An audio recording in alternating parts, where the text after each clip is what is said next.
अंगद रावण के दरबार में।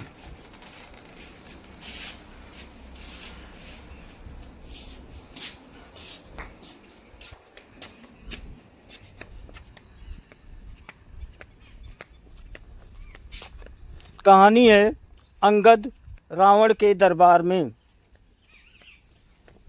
इस प्रकार से युद्ध चल ही रहा था कि सूर्य देव अस्त हो गए तथा प्राणों का संहार करने वाली रात्रि का आगमन हो गया। दोनों पक्ष के योद्धा बड़े भयंकर थे तथा अपनी अपनी विजय चाहते थे, अतः उनके मध्य रात्रि युद्ध होने लगा। दोनों पक्ष के मध्य घनघोर युद्ध मच गया। मारो मारो, काटो काटो शब्दों से समस्त समर भूमि गुंजायमान हो गई और रक्त की नदियां बहने लगी। घायल होकर कराहते हुए राक्षसों तथा शस्त्रों से छत बिछत हुए बानरों का आर्तनाद बड़ा भयंकर प्रतीत होने लगा। वानरों और राक्षसों का संहार करने वाली वो भयंकर रजनी काल रात्रि के समान समस्त प्राणियों के दुर्लभ्य हो गई। श्री रामचंद्र जी ने अग्निज्वाला के समान 6 भयानक बाणों से निमिष मात्र में दुर्धर्ष वीर यज्ञ शत्रु महापार्श्व महोदर महाकाय वज्रदृष्ट सुख और सारण को घायल कर दिया।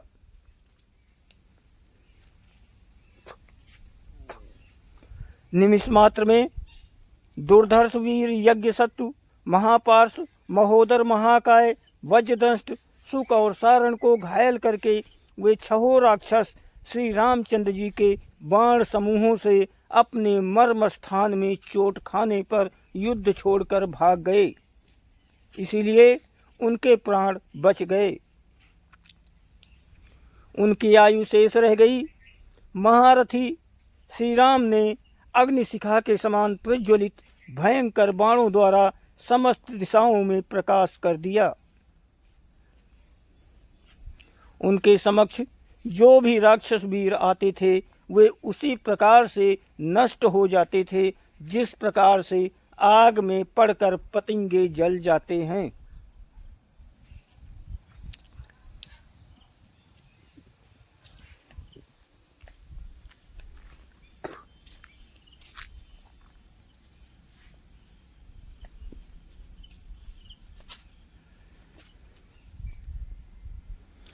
राक्षस सेना की ये दुर्दशा देखकर रावण के पुत्र मेघनाथ के तन बदन में आग लग गई। उसने शीघ्र ही नाग बाणों की फांस बनाकर राम लक्ष्मण दोनों को उसमें बांध लिया। नाग फांस में बंधने पर दोनों भाई मूर्छित हो गए।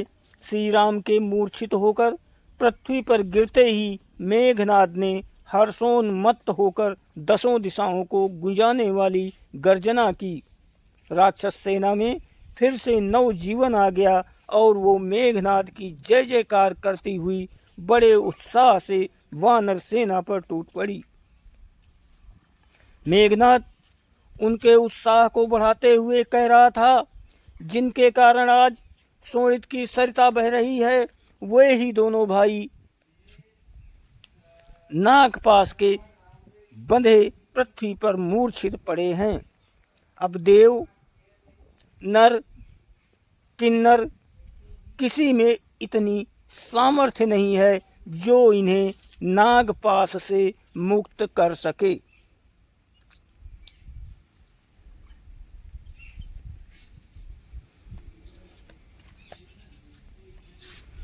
अब युद्ध समाप्त हो गया। लंकापति की विजय हो गई। इस प्रकार विजय घोष करता हुआ मेघनाथ लंका को लौट गया। राम लक्ष्मण के मूर्छित हो जाने से संपूर्ण वानर सेना में शोक छा गया। सुग्रीव, अंगद, हनुमान, जामवंत आदि सभी सेनाध्यक्ष किंकर्तव्य विमूढ़ होकर दोनों भाइयों को घेर कर खड़े हो गए और इस विपत्ति से त्राण पाने का उपाय खोजने लगे।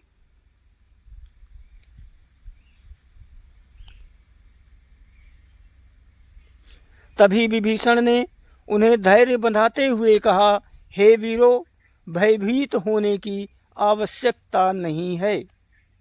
ये नागपाश इन दोनों भाइयों का कुछ नहीं बिगाड़ सकती और न वे मर ही सकते हैं।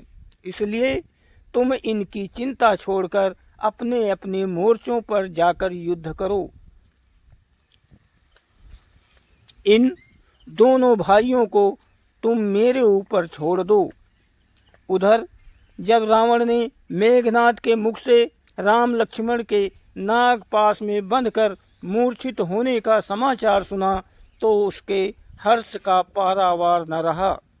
उसने सीता की रक्षा पर नियुक्त राक्षस नारियों को बुलाकर आदेश दिया, तुम लोग सीता को पुष्पक विमान पर चढ़ाकर युद्ध भूमि में ले जाओ और उन्हें ले जाकर राम लक्ष्मण को दिखाओ।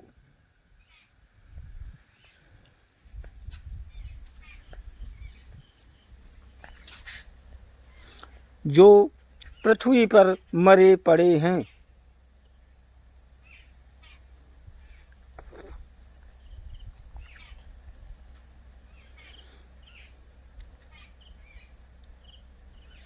रावण की आज्ञा पाते ही राक्षसनियां जानकी को विमान में चढ़ाकर युद्ध भूमि में ले गई, जहां राम लक्ष्मण मूर्छित अवस्था में पड़े थे।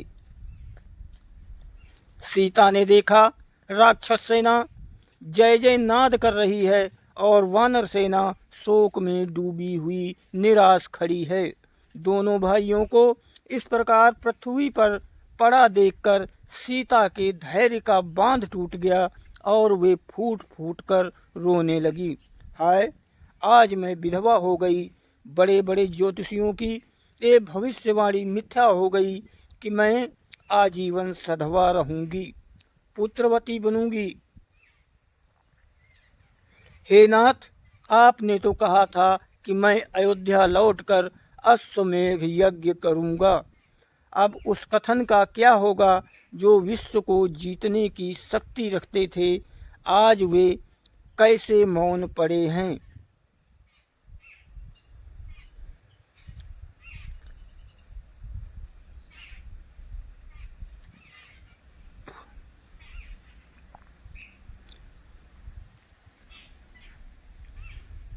हे विधाता,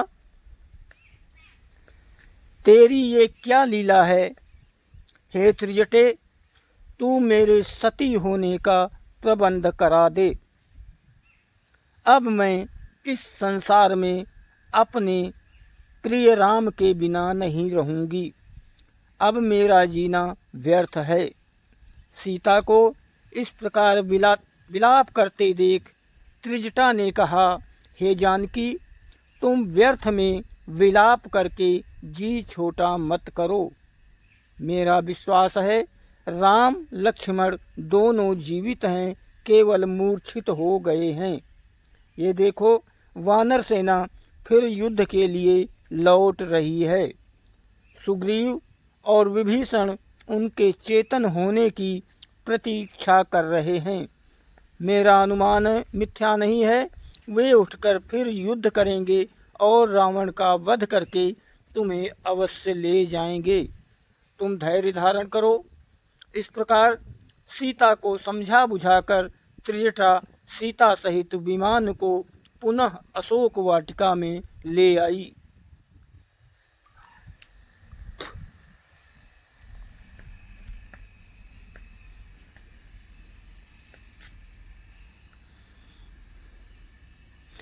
नागपाश में बंधे राम और लक्ष्मण काफी देर तक भूमि पर पड़े रहे।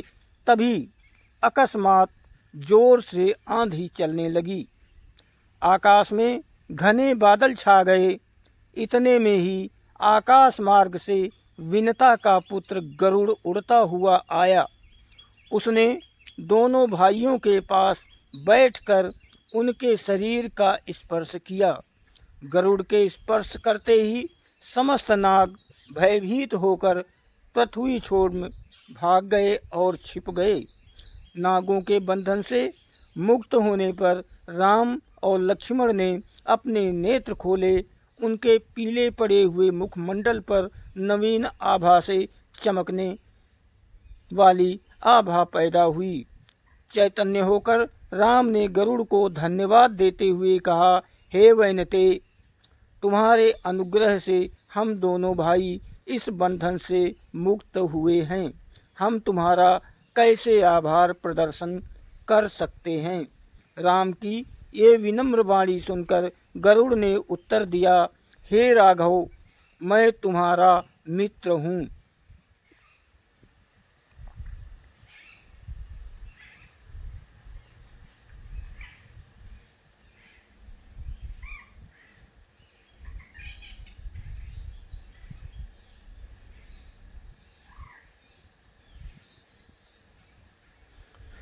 वन में विचरण करते हुए मैंने सुना था कि मेघनाद ने तुम्हें इस नागपाश में बांध लिया है, जिसे देवता, राक्षस, यक्ष, गंधर्व कोई भी नहीं खोल सकते। इसलिए मैं मित्र धर्म के नाते यहाँ आ पहुँचा और मैंने तुम्हें नागपाश से मुक्त करा दिया। भविष्य में अधिक सतर्क रहकर युद्ध करना, क्योंकि ये राक्षस बड़े कपटी तथा मायावी हैं। इतना कहकर गरुड़ ने उनसे विदा ली। राम और लक्ष्मण को पूर्णतया स्वस्थ पाकर वानर सेना के आनंद का पारावार न रहा। वे रघुवीर की जय जयकार करके बाजे, नगाड़े, रणभेरी आदि बजाकर राक्षसों को भयभीत करने लगे। दोस्तों, वीडियो को लाइक और सब्सक्राइब ज़रूर करें, आपकी बहुत मेहरबानी होगी। आप सभी को बहुत बहुत धन्यवाद और कोटि कोटि प्रणाम।